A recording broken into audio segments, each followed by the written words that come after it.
तो चलिए आज हम भूमिति का 3.5 लास्ट चैप्टर के क्वेश्चन आपको हल करके बताएंगे। ठीक है, अब तक आप लोगों ने 3.1, 3.2, 3.3, 3.4 पढ़ लिया है। ठीक है, अब 3.5 में बड़ा ही सिंपल क्वेश्चन है, लेकिन एग्जाम के लिए बड़ा इंपॉर्टेंट है ये। ध्यान देना, थर्ड चैप्टर आपका एग्जाम में के लिए बहुत बहुत बहुत ही इंपॉर्टेंट चैप्टर है। और इसमें कई सवाल ऐसे आते हैं जो कि आप देखते ही हल कर सकते हैं, देखते ही बिना पेन उठाए हल कर सकते हैं, लेकिन उसके लिए आपको थोड़ा सा वीडियो को देखना पड़ेगा। ठीक है ना, रेडी? अब ये देखिए, ये है एक आपका वृत्त है, ध्यान रखना, और एक वृत्त ये है। दो चीज आपको देखना है, उसके बाद मैं सवाल शुरू कर दूंगा। अब इस वृत्त में एक जीवा ये है और एक जीवा ये है। इसका नाम ए बी मान लो, इसका नाम सी डी मान लो। ठीक है, और ये बिंदु ओ पर प्रतिच्छेदित करती हैं। अगर इस प्रकार से किसी वृत्त के अंतःभाग में, आपने पहले चैप्टर में जीवा बाहर जाके प्रतिच्छेदित करती थी वो देखा था, यहाँ पर ये जो कॉर्ड्स है, जीवा है, यह इंटरनली इंटरसेक्ट करती हैं, इसके आंतरिक भाग में प्रतिच्छेदित करती हैं। अब जरा ध्यान दीजिए, तो प्रत्येक जीवा को दो भागों में बांट दिया है। जीवा ए बी ने CD को CO DO में बांट दिया है, और BD ने AB को AO BO में बांट दिया है। दिख रहा है ना? तो इसका सिंपल ऐसी आकृति आपको कहीं भी मिले तो आप करेंगे क्या?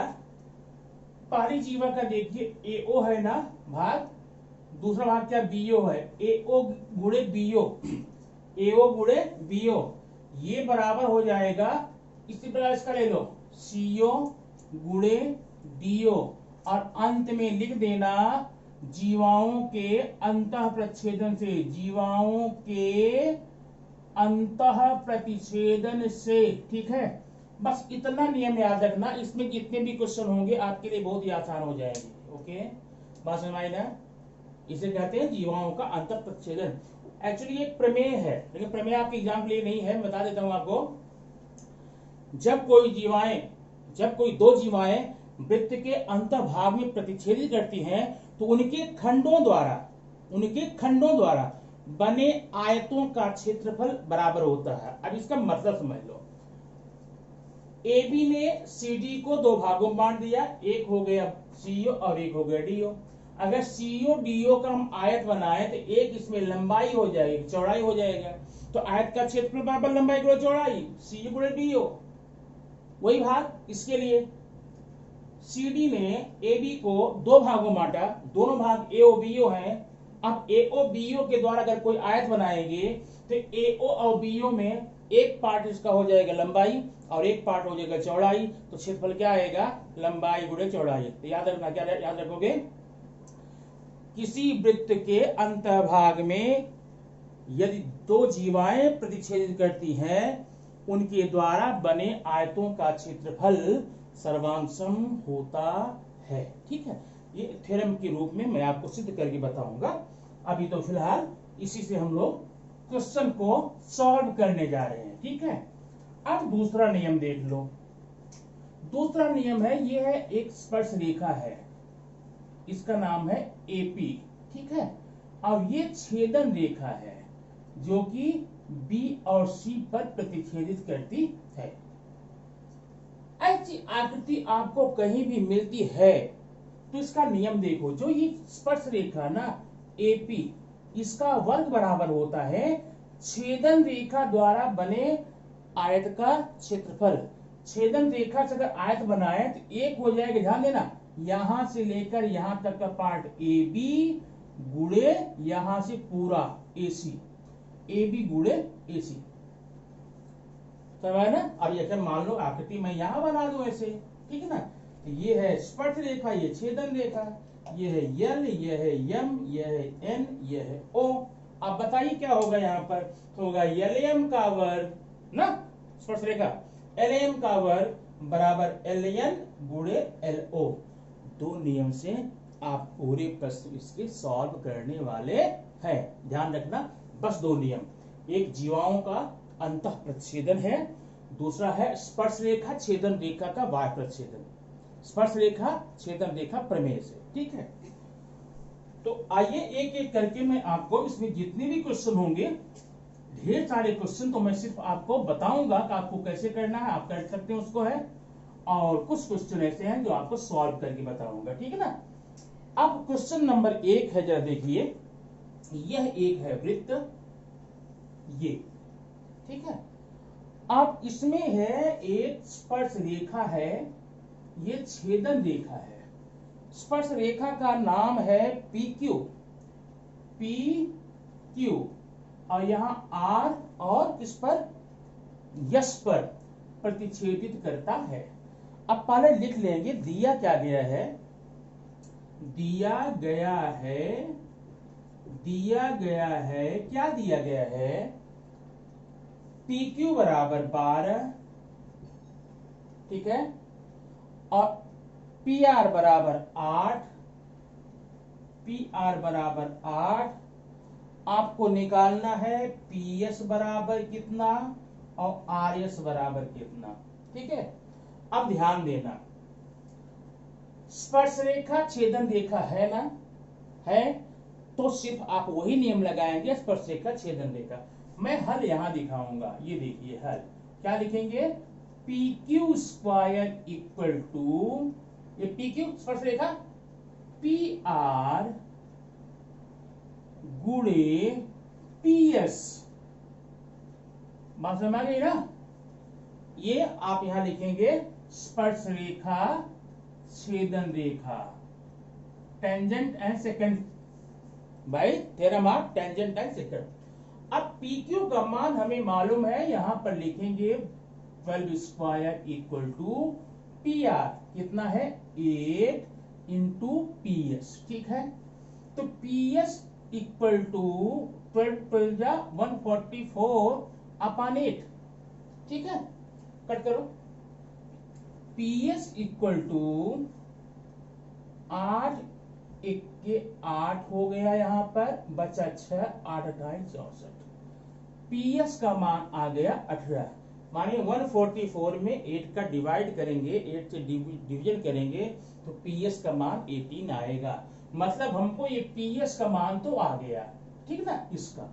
अब निकालना आर एस का, कैसे निकालेंगे, ऐसे निकालेंगे P S equal to P R plus R S, क्योंकि ये संरेख है, पी आर एस, समझ रहे ना।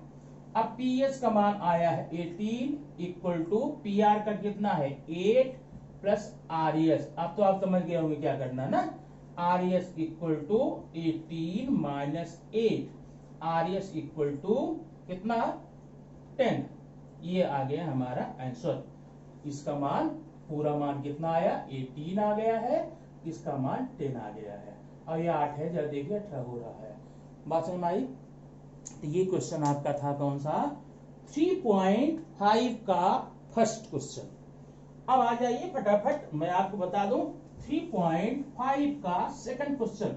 वैसे मुझे पता है अगर मैं यहाँ हल करके न बताऊं तो भी आप इसको कर सकते हैं, क्योंकि 2 ही नियम में तो पूरा चैप्टर है ये, ठीक है ना। लेकिन फिर भी मैं एक बता देता हूं ताकि आपको कोई प्रॉब्लम ना हो। क्वेश्चन नंबर सेकंड देखना, ये वृत्त है, ये 2 जीवाएं हैं, सेकंड। अब जीवाओं का नाम मैं लिख देखूंगा, R S M N, R S M N, D पर प्रतिच्छेद करता है।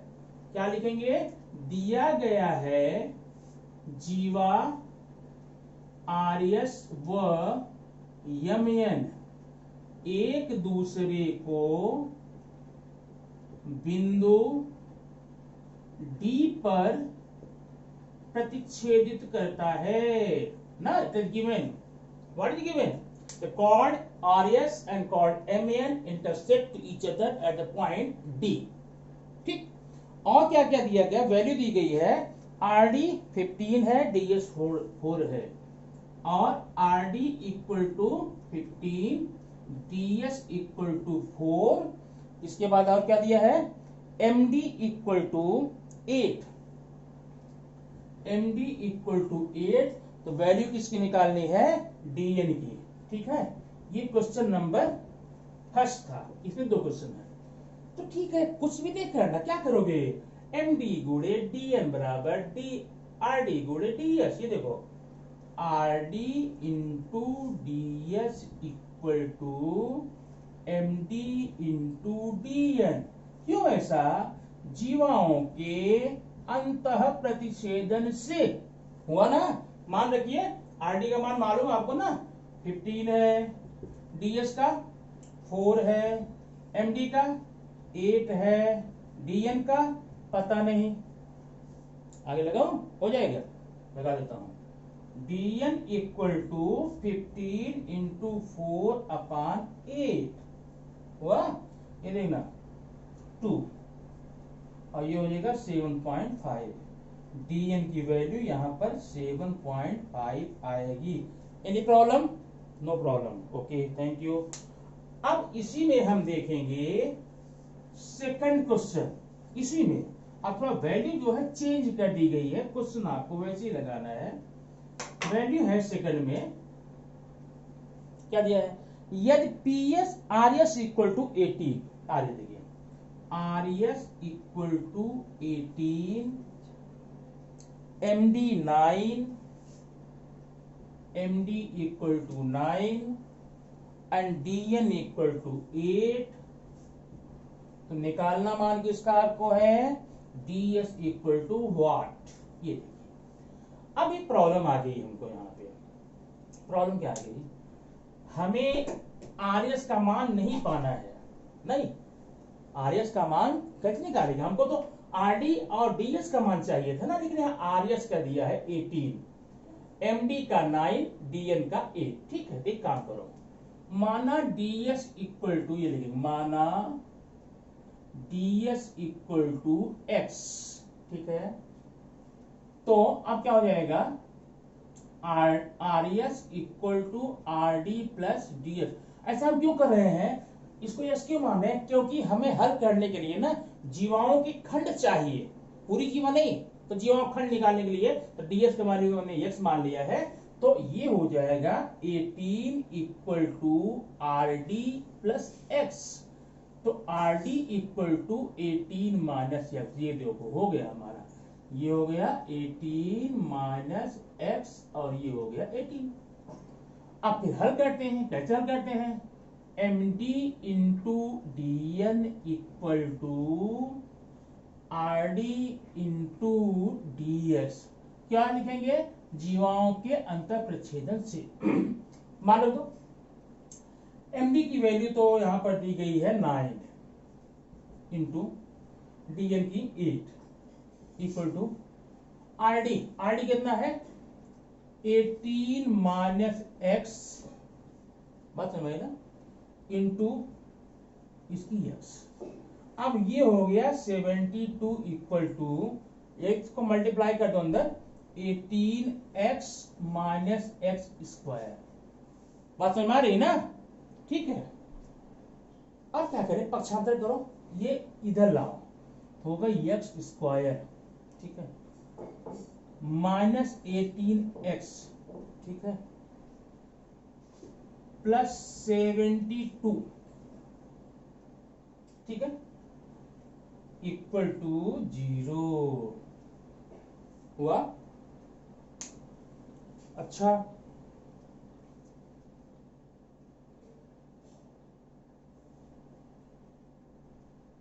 अब ये प्रश्न आपको आ गया समीकरण के रूप में। यह इक्वेशन आपने अलजेब्रा में सॉल्व किया होगा। ऐसी कोई दो संख्या लीजिए जिसमें कि जोड़ने या घटाने पर ये आ जाए 18 और जो और गुणा करने पे 72। ये हल करके आप x का मान निकाल सकते हैं, फिर x की वैल्यू कर दीजिएगा वहां पर। ठीक है, ये प्रश्न आपका हो जाएगा। चलिए क्वेश्चन नंबर अब आपको मैं बताऊंगा थर्ड इसका। ठीक है ना, सिंपल चैप्टर है, एकदम सिंपल है, बस दो नियमों पर आधारित है, जीवाओं के अंतर प्रतिच्छेदन और जीवा और छेदन रेखा का प्रमेय। इन दोनों से आपका ये क्वेश्चन हो जाता है। अब प्रश्न नंबर आप 3 देखिए। यह एक वृत्त है, ठीक है, और इसका केंद्र जो है O है। ये है छेदन रेखा और ये है स्पर्श रेखा, ये स्पर्श रेखा मान ले, ठीक है ना। नाम है इसका A B C D. A B तो है स्पर्श रेखा और ए बी जो है ना वो छेदन रेखा है। इसमें मान दिया है ए बी का 12। दत्त क्या दिया गया, क्या दिया गया है, ओ केंद्र वाले वृत्त में स्पर्श रेखा ए बी और छेदन रेखा ए डी बिंदु ए पर छेद करते हैं, जिसमें ए बी बराबर दिया है 12 और क्या दिया है ए सी बराबर 8 दिया है, ये देखो। और क्या दिया है, कुछ नहीं दिया है। अब आपको निकालना है A D D C D E. A D का मान निकालना है, डी सी का मान निकालना है और डीई का मान निकालना। ये सवाल मैं आपको यहाँ पर शॉर्ट बताऊंगा। सबसे पहले आप क्या करना, ये 12 है 8 है ना, 12 और 8 है, तो पहला काम क्या करेंगे, ए बी का बराबर ए सी गुणे ए ना। ये तो आंसर वही है जो पहले आया था, पहले क्वेश्चन से आया ना। अब देखना हल कर देता हूं। हल A B square equal to A C into A D कर लिया। क्यों कर लिया, स्पर्श रेखा छेदन रेखा प्रमेय से। स्पर्श रेखा का वर्ग बराबर छेदन रेखा के खंडों का गुणनफल कर लिया। मान रखो यहाँ पर 12 square equal to A C 8 into A D, ठीक है। तो A D equal to 12 square means 144 upon 8, तो ए डी इक्वल टू 18 आ गया। ए डी की वैल्यू आ गई कितनी, 18। ये हमारा सवाल हो गया, ठीक है। अब पूछा है हमको मान डीसी का, किसका, डीसी, इसका। अभी देखना लिखेंगे यहाँ पर A D equal to A C plus D C. क्यों ऐसा लिखा, क्योंकि ए सी डी एक रेखी है ना, कोलिनियर है। अब ए डी की वैल्यू है 18 इक्वल टू ए सी की है 8 प्लस डी सी हो गया। तो डीसी इक्वल टू कितना होगा, 18 माइनस 8, डीसी इक्वल टू 10। ये हमारा हो गया सम, डीसी का हो गया 10 हुआ। अब एक काम आपको रह गया है, डीई निकालना है। डीई कहाँ है, ये देखिए, केंद्र से जीवा पर लंब है डीई, क्या है डीई। और 9th में आप पढ़े थे, केंद्र से जीवा पर डाला गया लंब जीवा को 2 बराबर भागों में बांटता है। मतलब डीई और ईसी ये बराबर होंगे, कितना होगा, जीवा का आधा। तो लिखेंगे DE equal to DC upon 2। क्यों ऐसा किया आपने, केंद्र से जीवा पर लंब, ऐसा। तो डीई इक्वल टू डीसी की वैल्यू 10 है अपॉन 2, डीई इक्वल टू 5। ये आपका थर्ड क्वेश्चन का पूरा सॉल्व हो गया। बात समझ आई ना। चलो अब देखिए अगला क्वेश्चन, ये आपका थर्ड था ना, 2 क्वेश्चन बचे हैं बस।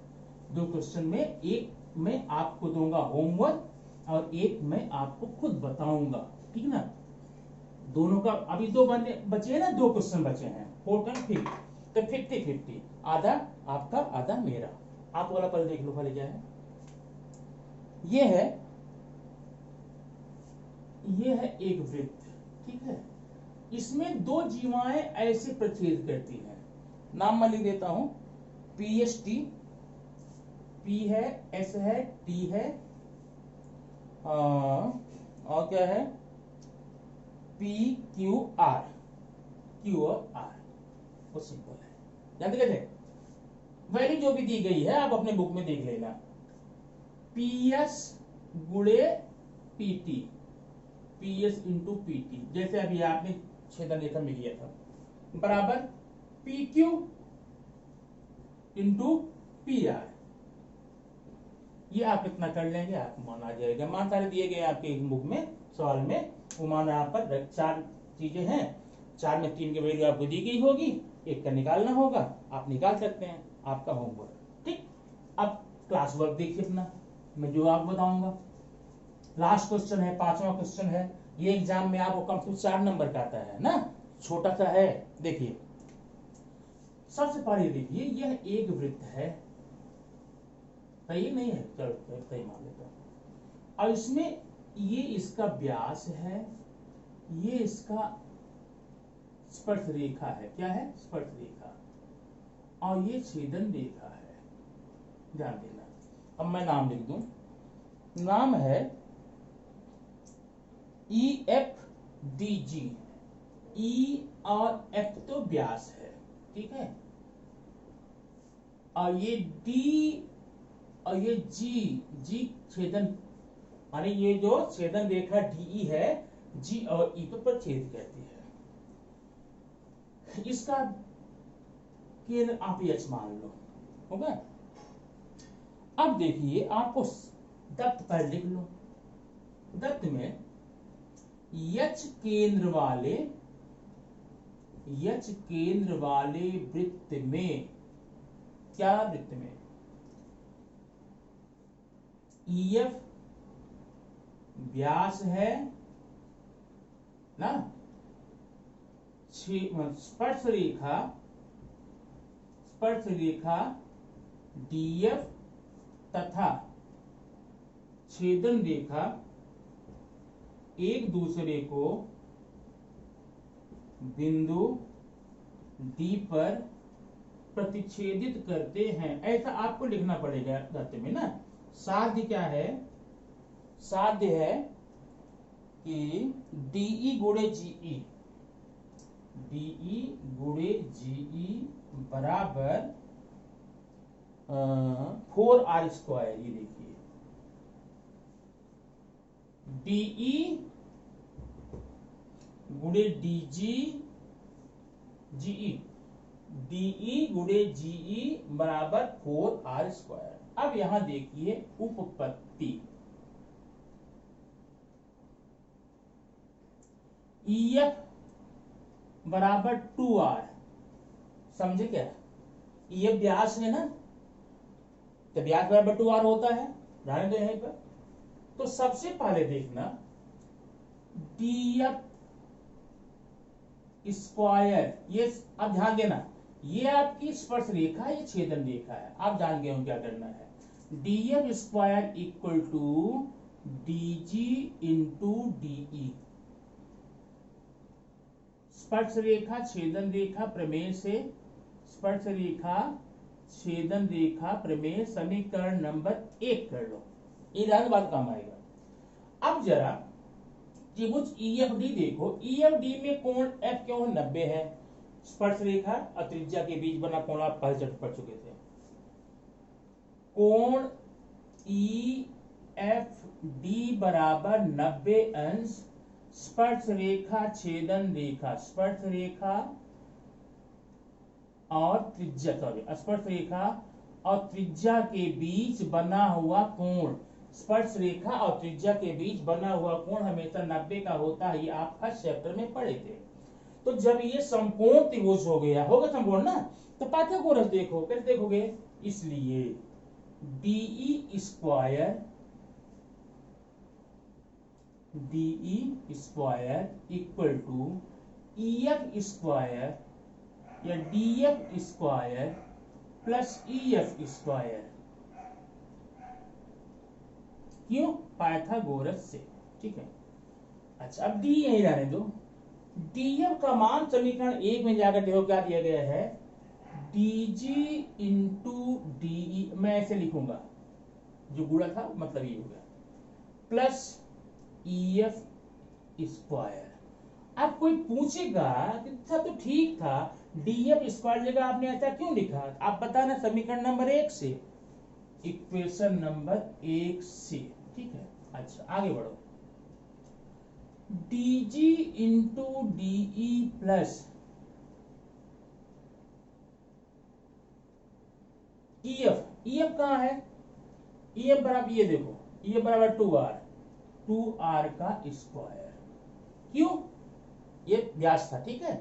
अब पक्षांतर कर दो, डीई स्क्वायर माइनस इधर लाओ, डीजी इंटू डीई बराबर 2r² को आप 4r² कर देंगे, हो जाएगा ना। अब देखो डीई यहाँ है, डीई यहाँ है, डीई ले लो कॉमन, ले लिया। अब कॉमन लेने का मतलब डी का भाग हम यहाँ भी करेंगे और यहाँ भी करेंगे, करेंगे ना, यहाँ भाग करेंगे, हो जाएगा डीई माइनस डीई का भाग जब इसमें करोगे तो ये डी हट जाएगा, बचेगा डीजी बराबर 4r²। अच्छा अब एक काम करो, डीई हो गया गुड़े, जरा डीई डीजी चलकर देखते हैं, ये है डीई, ये माइनस डीजी, ये। अब अगर डीई में से डीजी घटा दे तो क्या बचेगा, ये बचेगा ना, क्या नाम है, जीई बराबर 4r²। ये आपका फिफ्थ क्वेश्चन था, ठीक है।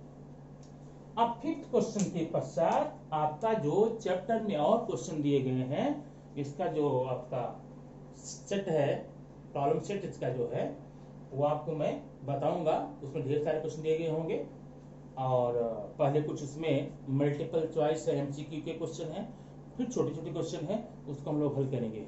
ये चैप्टर आपका थर्ड पूरी तरह से हो गया फिनिश, ठीक है ना। और आपको बताया गया था 25 को एक टेस्ट है, टेस्ट का नाम क्या है, प्रोडजी टेस्ट, ठीक है ना। उस टेस्ट के लिए आप लोग तैयार होते रहिए, क्योंकि टेस्ट तैयार है, फिर आपको 25 को डेट दी जाएगी, समय दिया जाएगा, टाइम दिया जाएगा, कब टाइम है उसको आपको सॉल्व करना होगा, ठीक है। Okay, thank you.